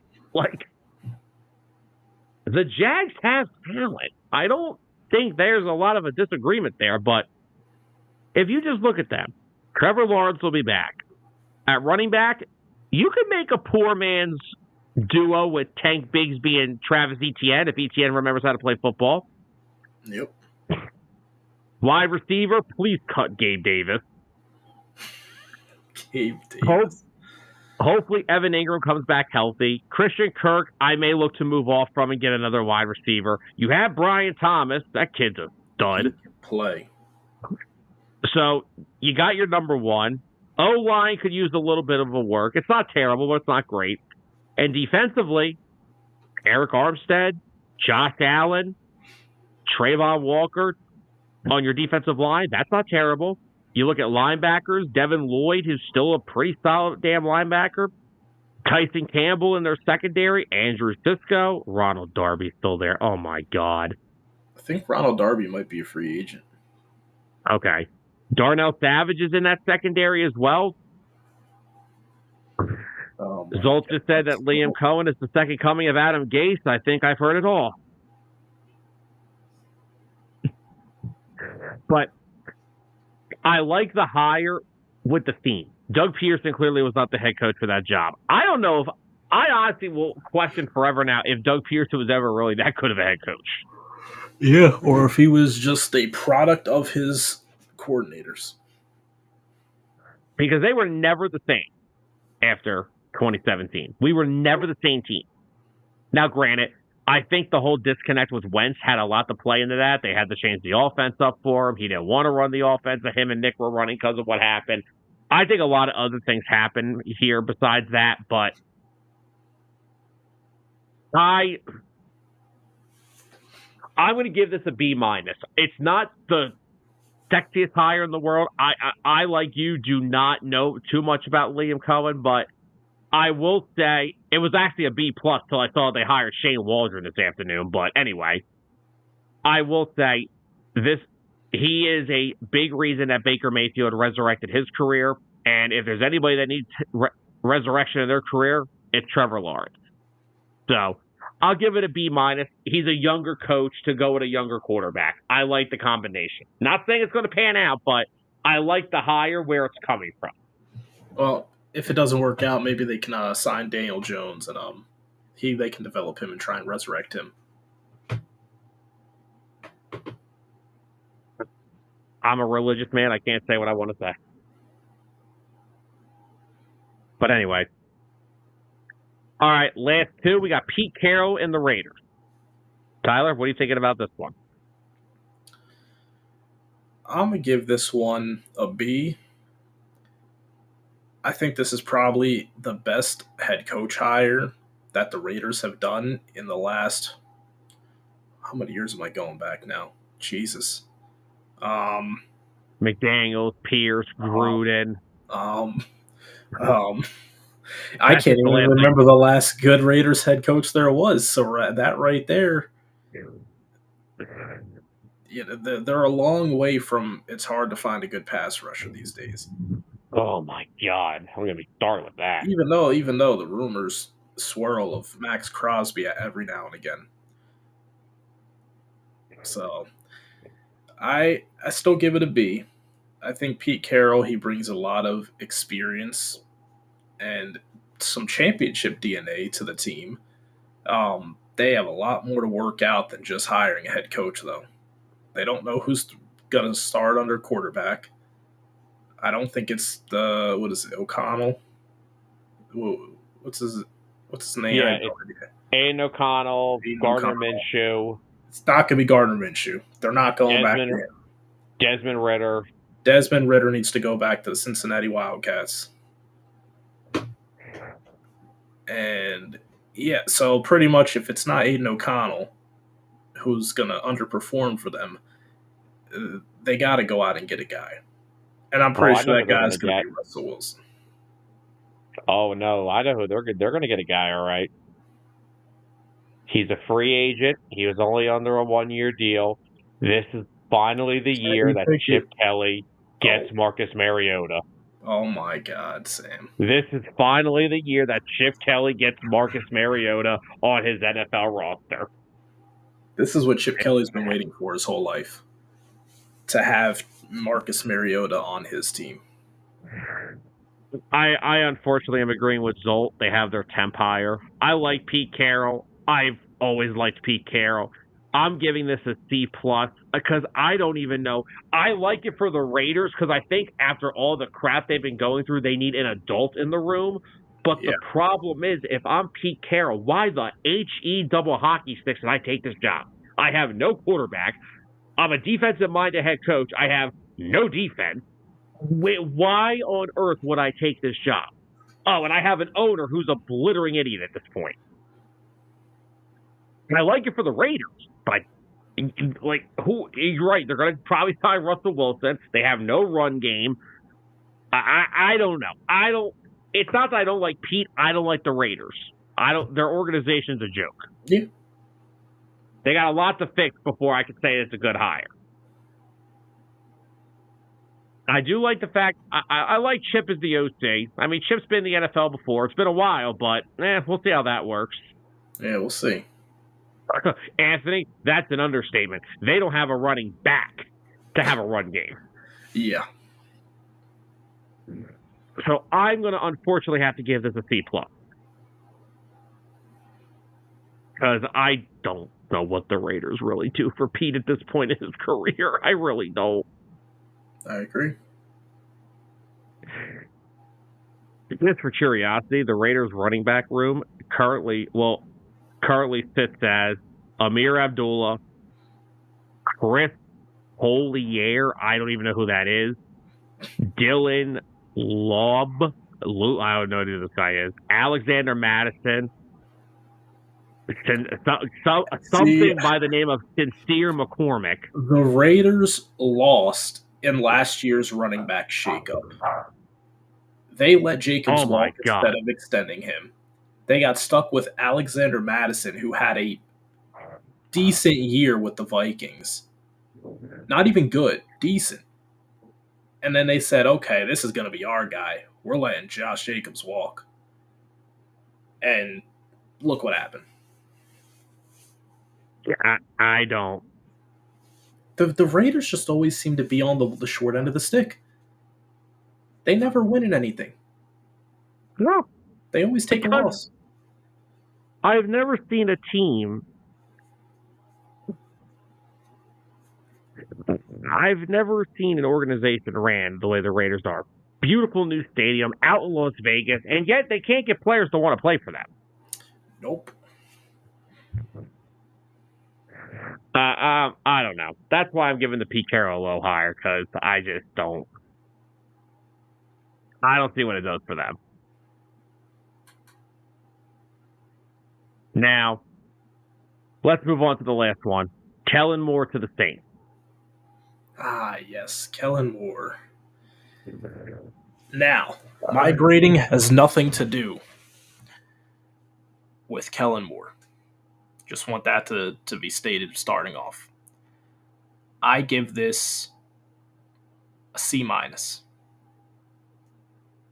The reason I graded so low is because what the hell is he walking into?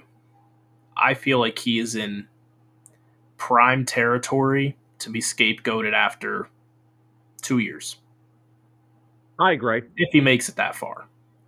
because he's going in. Who the hell is your quarterback? Do you know who the Is quarterback Carr going to is? be there? I don't know if they're going to roll it back with Carr, because They Carr at have this no point money. just seems to get injured every year. Yeah. Misses the whole season. Alvin Kamara is pretty much a shell of his former self. Yeah. You go over to wide receiver. Olave's banged up most of the time. Yeah. Shaheed started off well. He got hurt too. So this one's just a big question mark. It was the Yeah. last job to get filled because nobody wanted it. Even Pete Carroll rather would go to the Raiders than try to go coach the Saints. Mike McCarthy chose to take the year off. Yeah. He looked at that job and he was like, you know what? This looks like a good time to take another year off.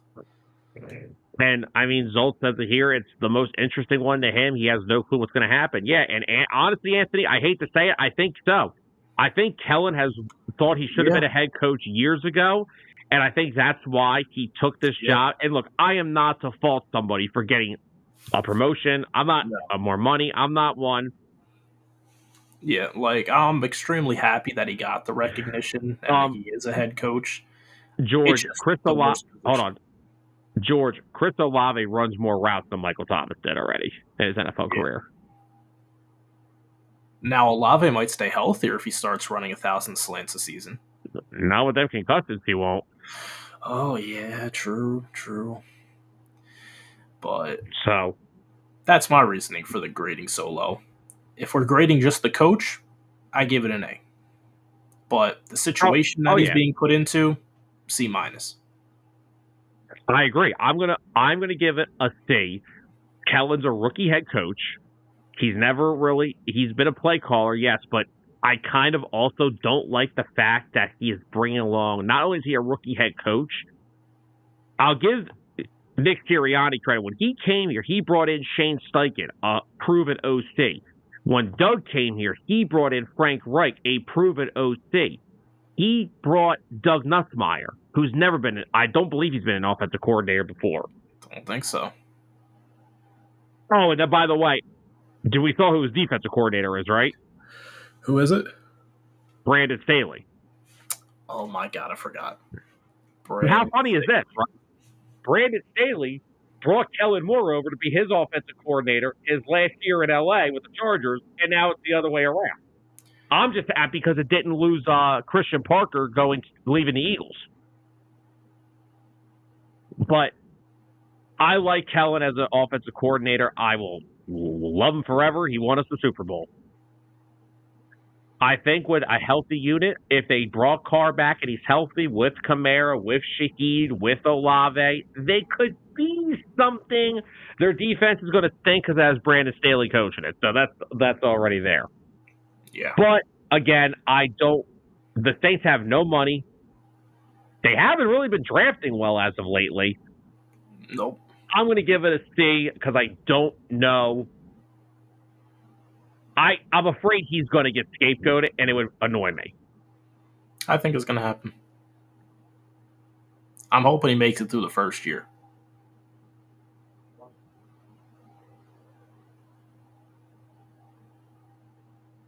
Yeah, so I would hope that he doesn't get scapegoated. I am fearful that he will, though. So I'm going to give it a C. I'm glad he got a head coach job, but I don't think it was the right. I think he should have waited maybe wait for next year. Because guess what? If he would have ran it back and they would have won another, if teams just saw him on another run in general, I guarantee you there would have been multiple teams that would have held off on the initial hiring period to try and talk with him. Absolutely. I absolutely agree. But now he's in an impossible situation with the Saints. Probably not going to work out. Going to get fired. And then we'll be back. He'll be back to being an OC in the league at some point. Oh, yeah, because he's too highly regarded to not be. Yeah. He's too good of an offensive coordinator, so. And I think he could be a head coach in the NFL. I think he could too. I just don't like the situation. Yeah. Then the Saints aren't going to give him enough time to build an offense that he thinks is capable of winning games. It's not going to happen. I agree. Well, that's our coach rankings for the newest hires around the NFL. Moving on to our last kind of big storyline for the night, Eagles. I know we've been dying to talk some birds on the show for the whole night now. Eagles officially name pass game coordinator / assistant head coach Kevin Patullo to their offensive coordinator. Tyler, we've given it about a few days now. The players have said what they've said. How do we feel about it? I'm fine with it. I have no issues at all. Do I think it's a home run out of the park? I don't know. No, I don't think it's bad. We're just going to have to wait and find out. Because we don't know at the end of the day how do I want to say this? We don't know what he brings to the table and everything that he had his hands in for this team's success. Because yes, he was on the coaching staff for the Super Bowl. But what exactly was his job? What exactly did he have his hands in? I know pass game coordinator, but what does that entail? Good question. Did that entail any sort of play calling, play suggestions? Was he the guy who would change up the offense through the course of the game and make adjustments? What does he do? We're gonna have to wait and find out, see what happens. But I do like that it's an internal hire that a lot of offensive players highly regard him. So I do like that. But here's how I'm going to look at it. Did you have something else to say? I was going to say I don't envision it being like a Brian Johnson hire. That's the first thing that people have said to me. I keep hearing Brian Johnson. I have a lot of notes in my phone right now about this whole situation. If you don't mind me to bring some of them up. I do not believe Kevin Patullo is anywhere near a Brian Johnson hire. First of all, A.J. Brown has already came out and said how much they love him being promoted. I don't remember A.J. Brown saying that about Brian Johnson. Nope. Lane Johnson, the players are happy about it. So not only is that okay, Brian Johnson had 2 years of NFL coaching experience when he was promoted to offensive coordinator last year. Kevin Patullo has been in the NFL for 15 years. So in his coaching life, he started as a graduate assistant at South Florida in 2003. From 2004 to 2006, he was a graduate assistant again at Arizona. In 2007, he broke into the NFL with the Chiefs as an offensive assistant and a quality control coach. In 2010, 2011, he was the Buffalo Bills offensive quality control coach. And then in 2012, he was promoted to offensive assistant and assistant wide receiver coach with the Bills. In 2014, he was the Titans assistant wide receivers coach. He was the Jets quarterbacks coach in 2015, 2016. He then returned to college in 2017 as a senior offensive analyst with Texas A&M. Since then, 2018, 2019, he was the wide receivers coach with the Colts. He was a pass game specialist with the Colts in 2020. He was the pass game coordinator with the Eagles from 21 to 22. Then he was promoted to pass game coordinator and associate head coach, and now he will be their offensive coordinator. So he's been in the NFL for a while. Yeah. Now, he's seen some things. The other big thing with this, the combine is this week, okay? Free agency is in 2 weeks. They don't have time to construct all this stuff because not only are they looking for getting a new OC. They needed a new quarterback. They need a new quarterback coach still, which they haven't filled yet. They need a new pass game coordinator, who they've already filled with Parks Frazier, and I want to get to him in a second. But they didn't have the time. They were the last dog at the bowl. And we saw what happened 2 years ago when you were the Super Bowl and you're the last dog to the bowl when it comes to assistant coaches. You get Sean Desai and Brian Johnson. Yep.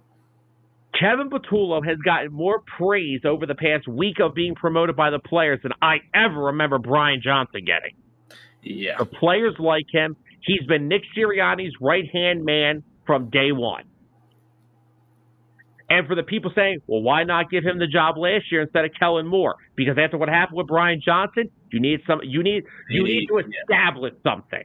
You need a proven commodity. Last year was the year that Howie spoke with Sirianni and said, look, I'm picking the guy. And it's not going to be an internal guy this time. Yeah. But, after a successful season, the Super Bowl season, you go and you evaluate some things. Yeah, clearly, you don't think Jeffrey and Howie sat down and said they had to have given some type of okay on Patullo getting promoted. You're telling me they weren't involved in this? No, of course they were okay with it. And everybody was bringing up guys everyone was like, oh, he's another rookie play caller. Well, who were you going to hire right now that wouldn't have been? And oh my God, for the people that keep saying Frank Reich, to dance, it takes two people to dance, right? And I don't see anyone banging the doors down for Frank Reich in the NFL right now. Who says Frank Reich wants to coach?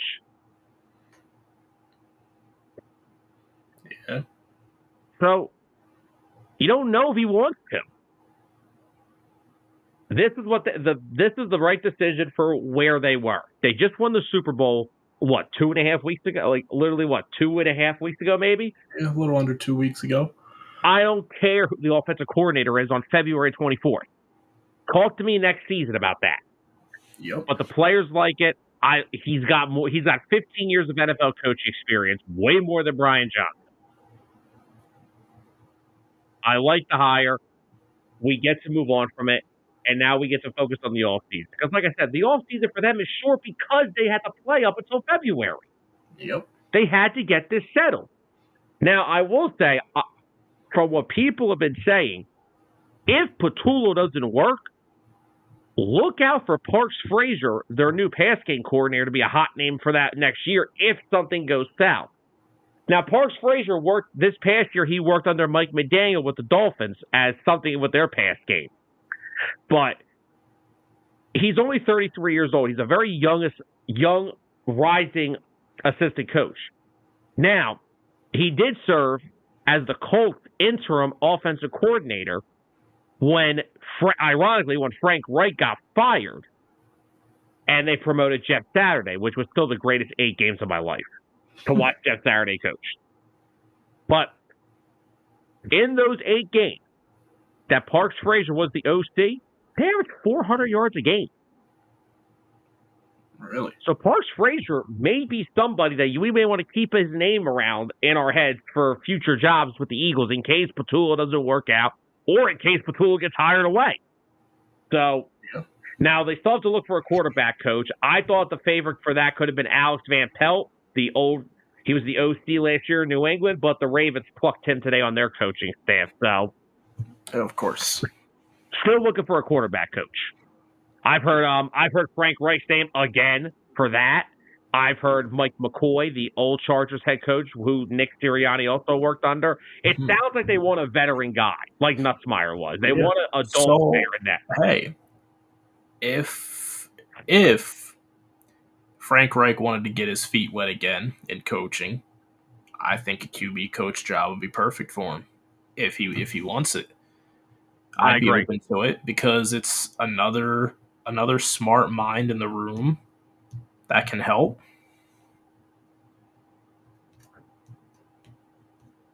I agree.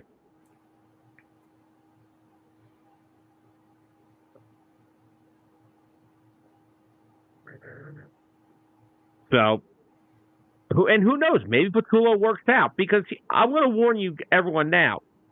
I tried to tell you guys this 2 years ago. This is what comes with success. People are going to pry away your assistant coaches. You need to learn to adapt to it. Yeah. So how do you adapt? There's not going to be a bunch of Kellen Moores out there. You have to be able to promote from within and keep that sustained success. Exactly. The coaching trees. Exactly. You talk about it all the time. Andy Reid's coaching tree. Bill Belichick's coaching tree. Well, hey, Nick's got a little one growing. He got Shane Steichen as the head coach. Jonathan Gannon somehow snaked his way to being a head coach. Kellen Moore's the head coach. Yep. So we just got to wait and see. Talk to me next year when the season starts about Kevin Patullo. I don't want to talk about it for the rest of the damn off season. Exactly. Because you're not going to be able to know anything until then. Mm-hmm.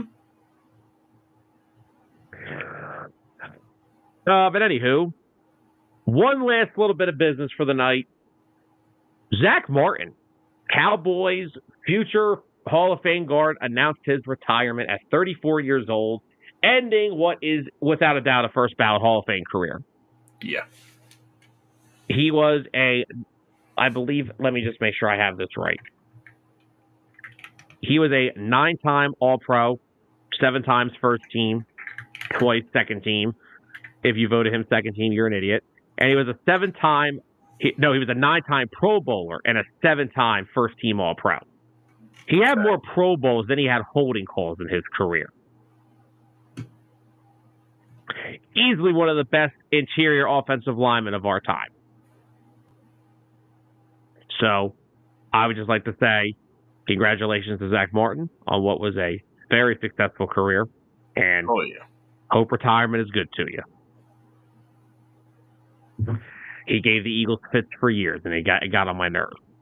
So, man, the Cowboys O-line is just not a thing anymore. You think back to when it was Tyrone Smith in his prime, Travis Frederick, Zack Martin, La'el Collins, you were imagine La'el Collins being the weak link on your O-line. Imagine that. He was so bad he had to play guard because there were no tackle spots open for him. Yeah. What would you think the prime of that was, 2014? Yeah, 2014-15. Probably Zeke's first year when he ran for so many yards.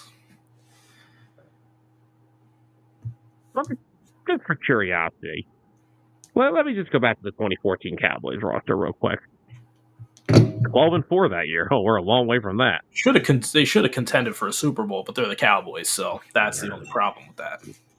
Oh, no, this is peak right here. This is actually Zack Martin's rookie season I'm looking at. Really? Tyron Smith. Wait, hold on. Speaking of the Cowboys, Adam Schefter just tweeted out the Cowboys plan to be selectively aggressive in free agency. What does that even mean? That means that they're going to make offers and lowball people. I'll give you a 1-year, $1.2 million deal. Because at the end of the day, they still need to think about signing number 11. Oh, yeah. Just real quickly, Zolt did say need a plan for success. Have a replacement plan in place. Yes, and everything came out last week. They were prepared for Kellen Moore to be one and done. I don't think they expected Shane Steichen to be. Yeah. But here you go real quick. Cowboys offensive line in 2014. Tyron Smith, Ronald Leary, Travis Frederick, Zack Martin, Doug Free. Dude, Leary was good too. Doug Free was a monster too. Man, Cowboys fans, you're a long way from a good O-line. That's not a good O-line. That's a all-time O-line. They were the best O-line in the NFL those years with them. Yeah, and then next year is the year they had La'el Collins with Tyron Smith, Frederick Martin, Doug Free. They were just freaking good, man. And then Zolt said, makes sense. Cowboys were selectively aggressive in their coaching. Yeah. No disagreements there. I saw a comment earlier that it's time for Jerry Jones to relinquish his GM title. And I think that's growing more and more true by the year. There's a lot more he needs to relinquish besides that. He needs to just sign the checks, watch the games. You need to find a capable GM to handle everything else because you're not cutting it anymore. And I don't think your son's going to cut it as a GM. Yeah, I was like, not your. This is the clear NFL version of the WWE. Well, Vince was. It is. My God. This is the WWE since 2016 with Vince. This is exactly what it is. The Dallas Cowboys are 2016 to whenever Vince McMahon sold the company. That is what they are right now. And they're never going to change until they start realizing that. Going to release his son. Never. Then it can't be the WWE. Whatever you want to say on that. But anyway, do we have anything else we want to talk about? Well, I think that's about it. Almost a 2-hour show just talking about head coaches all night. And the Cowboys' dysfunction?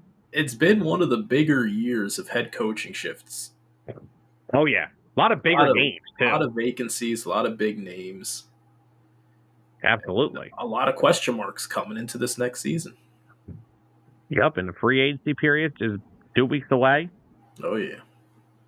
I'm excited for that. So, and just real quickly, Zolt says, until the day he dies, Jerry will think he is smarter than everybody else. He may even think it then. And that will be... Oh, my gosh. What is he, Darth Sidious? He's going to be like, you all thought I was dead. Yeah, he comes back in episode 96. Oh, my God. The return of Jerry. The return of Jerry World. Oh, my goodness. Jesus. Anyway, want to thank everybody for joining us tonight. Another episode here at 609 Sports Talk. Probably going to take an NFL break next week. There are some NBA headlines we would like to talk about next week, including the Spurs, the Sixers, and probably also why... Sixers? Unfortunately. And we'll probably talk about why the NBA is kind of in the state that they're in right now. So we'll probably take a little breather from the NFL. NFL free agency is the following week, so we're going to want to get prepared for that. Oh, yeah. So we're going to probably take a breather for the NFL next week. We'll probably hit up the NBA a little bit in next week's show. Also, everybody, there will be a Hitting Home episode next week. I am just waiting to see what day it's going to be. I will let everyone know that probably at some point on next Monday's show. But for this week, thank you, everybody, for joining us on Facebook. Georgie, Matt, Carol, all our lovely fans, Bruiser, Anthony, Zolt, always appreciate your comments over on YouTube. And, of course, to all our new followers, hopefully on Spotify, we hope everyone enjoyed this first episode. This episode, of course, will be coming out to you guys on Wednesday. These are, of course, for all of our fans that are live with us, it's every Monday at 5:30. But you can catch our episodes on Spotify every Wednesday. So want to thank everybody for joining us tonight. Carol, have a great week. As Carol says goodbye to us in the comments, thank you for joining us once again. Go Birds as always. And we hope everybody has a great rest of their week. And we'll see you guys next time. For Tyler Adams, I am Sam Nelson. Good night, everybody.